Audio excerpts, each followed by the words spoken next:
The myth revised. लेखक Michael E गेबर। एक आकर्षक हुक और परिचय। Hook and introduction. कल्पना कीजिए कि आप नौकरी से परेशान हैं। आपको लगता है कि अगर अपना बिजनेस शुरू कर लूं तो जिंदगी आसान हो जाएगी। आप अपनी पूरी बचत लगाकर एक दुकान, सर्विस या कंपनी शुरू करते हैं। शुरुआत में सब अच्छा लगता है, लेकिन कुछ महीनों बाद आप पाते हैं कि आप पहले से ज्यादा काम कर रहे हैं, ज्यादा तनाव में हैं और छुट्टियां भी नहीं ले पा रहे। सवाल यह है कि ऐसा क्यों होता है। यही सवाल द ई मिथ रिवाइज्ड किताब का केंद्र है। माइकल ई गेबर कहते हैं कि अधिकांश छोटे बिजनेस इसलिए फेल नहीं होते क्योंकि लोगों के पास टैलेंट नहीं होता, शाह पर हम आता, बल्कि इसलिए फेल होते हैं क्योंकि लोग बिजनेस और अपने काम और टेक्निकल स्किल अध्ययन के बीच का अंतर नहीं समझते। किताब का सबसे बड़ा संदेश है, यदि आपका बिजनेस आपके बिना नहीं चल सकता, समझ आपके पास बिजनेस नहीं है, आपके पास सिर्फ एक नौकरी है जिसमें बॉस की जगह आप खुद हैं। यह किताब सिखाती है कि बिजनेस में केवल मेहनत करना काफी नहीं है, आपको ऐसा सिस्टम बनाना होगा जो आपके बिना भी काम करे। 2, अध्याय दर अध्याय मुख्य विचार। Core concepts. अध्याय 1, the entrepreneurial myth. E myth Gerber. सबसे पहले एक बहुत बड़े भ्रम को तोड़ते हैं। ई मिथ का मतलब है, जो व्यक्ति कोई तकनीकी काम अच्छे से कर सकता है वह सफल बिजनेस भी चला सकता है। उदाहरण, असहन अच्छा शेफ रेस्टोरेंट खोलता है, अच्छा इंजीनियर आईटी कंपनी शुरू करता है, अच्छा हेयर स्टाइलिस्ट अपना सैलून खोलता है। लेकिन कुछ समय बाद अधिकांश लोग संघर्ष करने लगते हैं। क्यों? क्योंकि उन्हें काम करना आता है, बिजनेस चलाना नहीं। एक अच्छा कोडर होना और एक आईटी कंपनी चलाना दो अलग अलग चीजें हैं। अध्याय 2, एंटरप्रेन्योर, मैनेजर और टेक्नीशियन। गर्बर कहते हैं कि हर इंसान के अंदर 3 व्यक्तित्व होते हैं। 1, एंटरप्रेन्योर, सपने देखने वाला, विजन बनाता है, भविष्य के बारे में सोचता है, नए अवसर खोजता है, वह पूछता है हम कहाँ जा रहे हैं। 2, मैनेजर, व्यवस्थापक, प्लानिंग करता है, सिस्टम बनाता है, व्यवस्था बनाए रखता है, वह पूछता है काम कैसे होगा।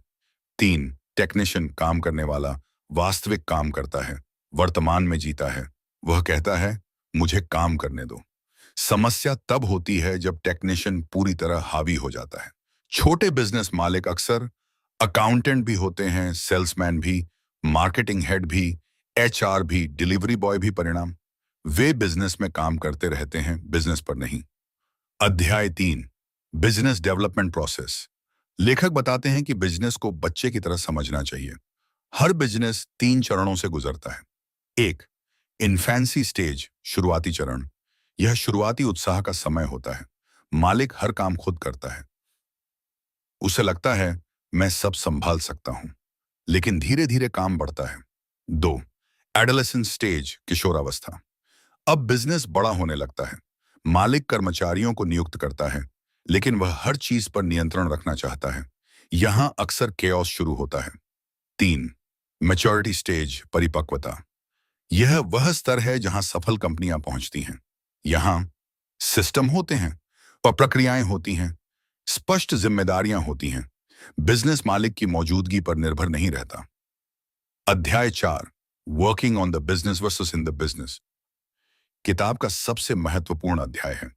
गर्बर कहते हैं इन द बिजनेस, ग्राहक संभालना, बिल बनाना, उत्पाद तैयार करना, रोजमर्रा के काम।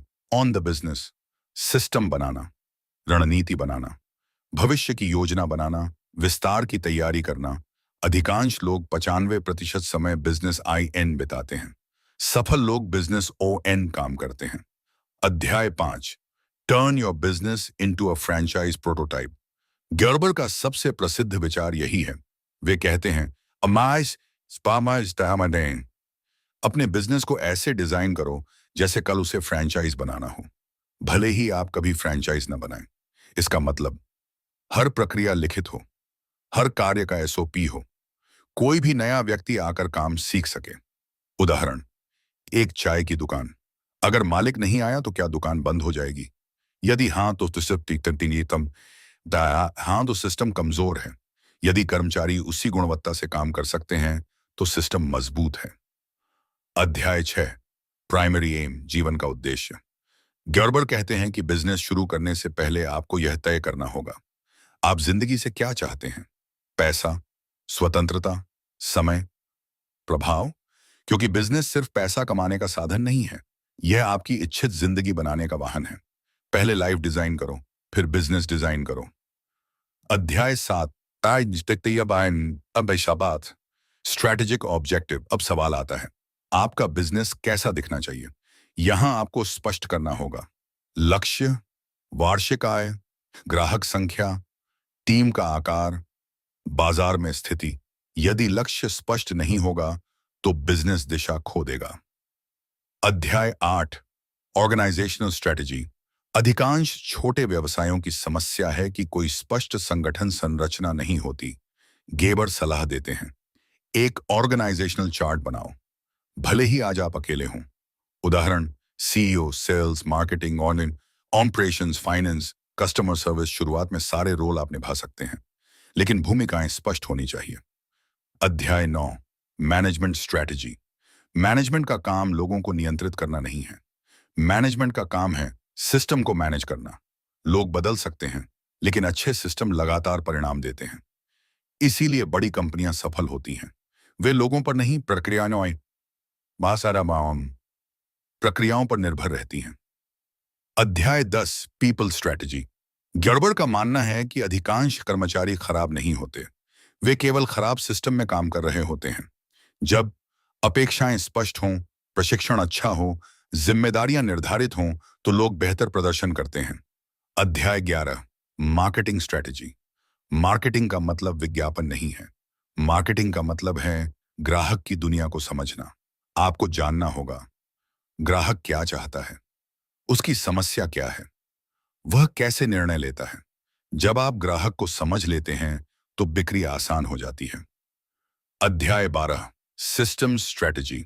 ग्योरबर के अनुसार systems run the business, people run the systems. Business की असली ताकत सिस्टम में होती है। 3 प्रकार के सिस्टम, हार्ड सिस्टम्स, मशीनें, मुश्तिनशानी, तकनीक, सॉफ्टवेयर, सॉफ्ट सिस्टम्स, कुछ प्रक्रियाएं, प्रशिक्षण, नियम, information systems, reporting, data, KPI tracking. 3, वास्तविक जीवन के उदाहरण और केस स्टडीज। सैरा की कहानी पूरी किताब में सैरा नाम की एक काल्पनिक बेकरी मालिक का उदाहरण दिया गया है। सैरा एक बेहतरीन बेकर थी, उसे केक बनाना आता था, इसलिए उसने बेकरी खोल ली। लेकिन जल्द ही वह अकाउंटिंग कर रही थी, कर्मचारियों को संभाल रही थी, ग्राहकों से बात कर रही थी, सप्लायर से डील कर रही थी। वह सुबह से रात तक काम करती थी, फिर भी खुश नहीं थी। गबर ने उसे सिखाया कि तुम्हें बेकरी में काम नहीं करना है, तुम्हें बेकरी सिस्टम बनाना है। धीरे धीरे सैरा ने एसओपी बनाए, काम डॉक्यूमेंट किया, कर्मचारियों को प्रशिक्षित किया, और उसका बिजनेस उसके बिना भी चलने लगा। मैकडॉनल्ड्स का उदाहरण गड़बड़ बार बार बताते हैं कि सफलता का राज बर्गर नहीं था, सफलता का राज था स्टैंडर्डाइजेशन। Consistency systems. दुनिया के किसी भी शहर में ग्राहक को लगभग समान अनुभव मिलता है, यही सिस्टम थिंकिंग है। छोटे बिजनेस की सामान्य गलती, एक शानदार प्रोग्रामर अपनी सॉफ्टवेयर कंपनी शुरू करता है। शुरुआत में सब अच्छा चलता है, लेकिन सेल्स नहीं आती, प्रोसेस नहीं होती, डॉक्यूमेंटेशन नहीं होता और बिजनेस रुक जाता है। समस्या कोडिंग स्किल नहीं थी, समस्या बिजनेस स्किल थी। 4, प्रैक्टिकल एक्शन स्टेप्स। कल से लागू करने योग्य कदम। अपने बिजनेस के लिए एसओपी बनाएं, रोज होने वाले कार्य लिखें, स्टेप बाय स्टेप प्रक्रिया तैयार करें, हर सप्ताह स्ट्रैटेजिक थिंकिंग टाइम रखें, कम से कम 2 घंटे केवल बिजनेस प्लानिंग को दें, ऑर्गेनाइजेशनल चार्ट बनाएं, सभी भूमिकाएं लिखें, जिम्मेदारियां स्पष्ट करें, अपने कामों को वर्गीकृत करें, entrepreneur, work manager, work technician, work delegation शुरू करें। जो कार्य दूसरे कर सकते हैं उन्हें सौंपें। कस्टमर एक्सपीरियंस को स्टैंडर्डाइज करें, हर ग्राहक को समान गुणवत्ता मिले। बिजनेस डैशबोर्ड बनाएं, ट्रैक करें, revenue, profit, leads, conversion rate, customer satisfaction, system dependence बढ़ाएं। ऐसा सिस्टम बनाएं कि आपकी छुट्टी पर जाने से बिजनेस न रुके। नए कर्मचारी जल्दी सीख सकें। लाइफ गोल्स लिखें। 5 साल बाद कहां होना चाहते हैं? किस प्रकार की जिंदगी चाहते हैं? फ्रैंचाइज माइंडसेट अपनाएं। हर प्रक्रिया से पूछें, क्या यह प्रक्रिया किसी नए व्यक्ति को आसानी से सिखाई जा सकती है? यदि नहीं तो उसे सरल और व्यवस्थित करें। 5. निष्कर्ष और अंतिम विचार, कंक्लूजन और final take away. The E myth revisited सिर्फ बिजनेस की किताब नहीं है, यह एक माइंडसेट बुक है। यह सिखाती है कि मेहनत करना पर्याप्त नहीं है, टैलेंट पर्याप्त नहीं है, पैशन भी पर्याप्त नहीं है। सफलता तब आती है जब आप विजन बनाते हैं, सिस्टम्स बनाते हैं, प्रोसेसेस बनाते हैं, बिजनेस को ओनर की बजाय आर्किटेक्ट की तरह देखते हैं। किताब का सबसे बड़ा संदेश है, अपने बिजनेस को ऐसा बनाओ कि वह आपके लिए काम करे, न कि आप पूरी जिंदगी उसके लिए काम करते रहो। यदि आप एक छोटे व्यवसायी हैं, फ्रीलांसर हैं, स्टार्टअप फाउंडर हैं, बस अक्का मस्ती या भविष्य में अपना बिजनेस शुरू करना चाहते हैं, तो यह किताब आपकी सोच बदल सकती है। यह आपको टेक्नीशियन से एंटरप्रेन्योर बनने की यात्रा सिखाती है, और यही यात्रा किसी भी साधारण बिजनेस को असाधारण बना सकती है।